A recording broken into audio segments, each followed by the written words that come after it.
Today I'm going to be talking about how we as leaders model the behaviours that we then see around us, how we inspire others to behave like us, and the power that we have to set the tone. What I'd really like to encourage us to do is to be the leaders that we want to see. My name's Lucy, and I've spent over 3 decades in different leadership positions in the commercial world, working in financial services marketing all around the world, and also in the voluntary sector, the non-profit sector, also internationally and domestically here in the UK. I've just launched my YouTube channel, and I'm really excited to share with you the things I've learned over the years about leadership, both good and sadly sometimes bad. Various things came to an end for me over the last year.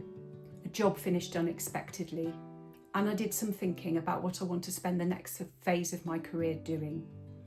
And I'm focusing on developing leadership, both working with individuals and working with organisations, campaigners, activists, in non-profits, which is where I've spent most of my career. And that's what I'm focusing on. And my YouTube channel is to help me reach a wider audience. I've set myself a task to upload 10 videos, 1 a week for 10 weeks, and see what happens. I think I've got the consistency to be able to do that. I'll be learning as I go along, and each week I'm going to try and improve the video to make it better than last week's. And this week I think there are 3 things that I've identified that I'm trying to improve over last week's video, so see if you can spot what they are. And I don't want to become a YouTuber who makes videos about making YouTube videos. I think there's awful lot of those around already, but I'm doing this project in a way to keep me accountable. And if I can build up my channel, learn by doing, and then start to really hone in on what I'm going to be talking about, I think that would be a really useful way to spend the next few weeks. So do please comment and let me know what sort of things you'd like to hear about from me along the themes of being a better leader and being the leader that you want to see, essentially. Through my work, I often get to talk to teams when there's some kind of issue going on, and I get brought in. Sometimes it's a crisis, sometimes it's a difference of opinion, sometimes it's a change of strategy, and I end up interviewing individuals in teams or sometimes in small focus groups to really find out what's going on, because it's often the leadership that's brought me in, and I'm always really keen to find out what's happening across the organisation. So I make sure I talk to people at all kinds of levels of organisations, and they tell me really interesting things.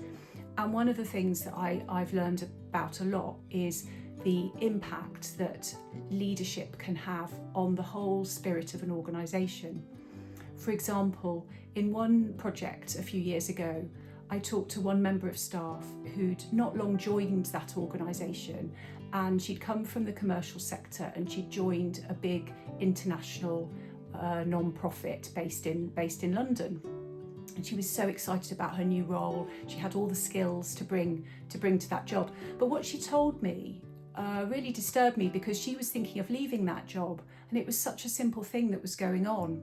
So her office was a big open plan office, and every day when she arrived at work, she walked through a load of desks with other people sitting at them, and nobody said hello. Nobody said hello. Nobody even really looked up. Everybody was sort of engrossed in their own work and didn't even look up. And it made her feel really bad. It made her feel that there was something wrong with her. And that story has always stuck with me. And in another organisation, I heard about a senior leader in that organisation, in that team, who, when they arrived at work, they walked through again a big open plan office, and they went into their little office and they shut the door. And that really set the tone. It sort of was a barrier, and it really sent a strong message about, don't disturb me, I'm really important, I'm sitting in my office doing big important things. And I reflect on those stories, and I think about a time when I worked in a job.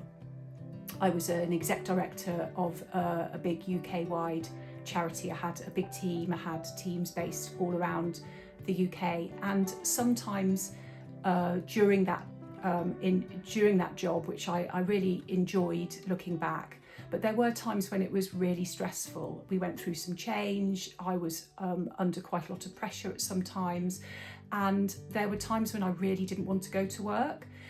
And I would travel on the tube. So this was in London. I would travel on the tube to my office, and I would feel almost like a sinking feeling.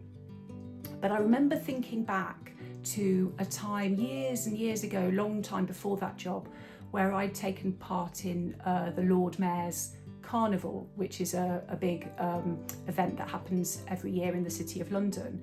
And the trainer said something to us before we set out on this carnival parade. He said, when you're walking along, when you see people sort of in the audience, smile and wave and say hello, and then they'll smile and wave and say hello back, and then you'll get this sort of positivity coming to you from the audience. And that lesson, that's kind of almost the only thing I can remember about that day. It's got to be 30 years ago now.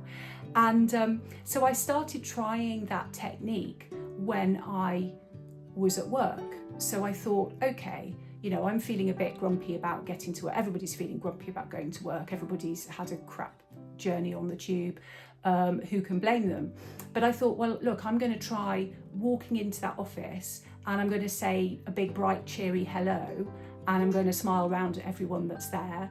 I'm going to offer to make them a cup of tea, and I'm going to see what happens. And do you know what? Of course, what I got back was big smiles. Hello, how are you? Did you watch that programme on the telly last night? It was just a really positive beginning to my day. So, that lesson of you get what you give, you get back what you give is so true. And I just think that simple technique really, I hope set the tone to me as a leader in that role. And I had, as I say, teams that were based all around the country, and I made a real kind of effort to get out there and visit them as much as possible, to say hello to everybody from the receptionist to the chair of the board of trustees, so that I was kind of putting out that positive energy. Even if I didn't feel it inside, I could put it like a smile on my face, and then I would reflect back, as the positivity would come back to me, and then the smile would be inside as well as on my face. It really did affect and lift the mood. The thing to remember, of course, in today's world where we're connecting through screens and we're not necessarily in the same place as each other, the thing to remember is that we can use those same techniques for remote workers, but we have to be thoughtful about it. So if you're in a Zoom meeting, for example, make sure you say hello to everybody that's on that Zoom. Make time for chit chat at the beginning of the Zoom. Make time for techniques that make people feel part of the group. I was in a Zoom the other day where I didn't know everybody else in that Zoom, and when I got there, they were all talking about something that I didn't know anything about, and it made me feel really bad for a while, until somebody explained what they were talking about and brought me into the conversation, and noticed that I probably didn't know the backdrop to what they were talking about. So, these things are so simple, but in my work, I've worked with so many organisations, either, employed by them as a leader or working as a consultant, where there are quite simple things that tell you, like that woman telling me that nobody said hello. And she was thinking about leaving that job after just a few months. And if she had left that job, I don't know what happened, but if she had left that job, all of that waste, all of that time and energy spent recruiting her, onboarding her, teaching her about that organisation would be wasted, and then they'd have to do it all again. And so I think, just for the sake of really quite simple techniques, you can, set a tone that makes everybody feel included, makes everybody feel like they belong. And to be honest, it's not all on the bosses to do that. It's on all of us to be leaders in those circumstances. What have I improved this week? I wonder if you've guessed. I identified 3 different things that I did that I did in last week's video that I really wanted to improve on this week. Now, the first one was that the sound was quiet in the second one, and so I've tried to improve on the sound this week and make it much clearer. The second thing that I forgot to do in my second video was introduce myself. So I did make a point of doing that in this third video. So that's one thing. And then the third thing that I noticed when I was right at the end of editing my second video, and I'm sorry YouTube, but I couldn't bring myself to go and film it all again and start all again, was that the bookshelves behind me seemed to be on a slope, and I don't know if you noticed that, but I noticed it. So this week's video, I've tried to make sure that everything is looking a bit more level, because I don't live on a mountain. I live on a street in the city of Birmingham in the UK. So those are the three things. I wonder if you spotted them. So thank you so much for watching. See you next time. And I can confirm that no animals, no children, and no artificially intelligent beings have been harmed in the making of this video. See you next time.